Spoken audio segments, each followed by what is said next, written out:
সেখানেই তাদেরকে ধরে দিবেন পুলিশের কাছে।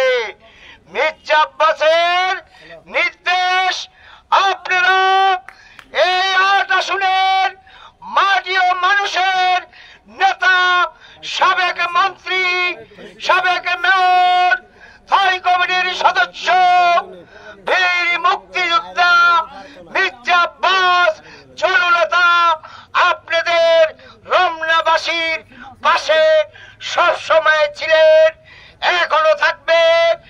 আপনারা চালাবাজ পেলে, দুর্নীতিবাজ পেলে আপনারা মির্জা আব্বাসের দরজা খোলা, সেখানে অভিযোগ দিবেন।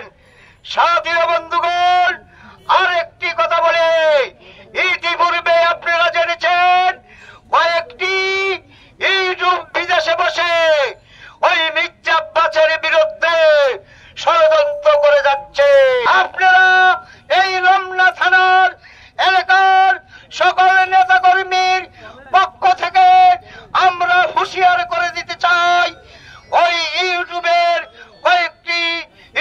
মাধ্যমে ষড়যন্ত্রকারীদেরকে আপনারা আর মির্জা আব্বাসের বিরুদ্ধে লিখবেন না। আর যদি আরো মির্জা আব্বাসের বিরুদ্ধে মিথ্যা অপবাদ দেন, তাহলে এই রমনার নেতা কর্মীরা আপনাদের দাঁত ভাঙ্গা জবাব দিবে। সাথী বন্ধুগণ, মির্জা আব্বাস হলেন এমন এক নেতা, জিয়া পরিবারের আদর্শ সৈনিক, আস্থাভাজন নেতা, দেশনেত্রী বেগম খালেদা জিয়ার ভারপ্রাপ্ত চেয়ারম্যান তারেক রহমানের আস্থাভাজন নেতা। তার বিরুদ্ধে বলে কোনো লাভ হবে না, এখনো সময় আছে।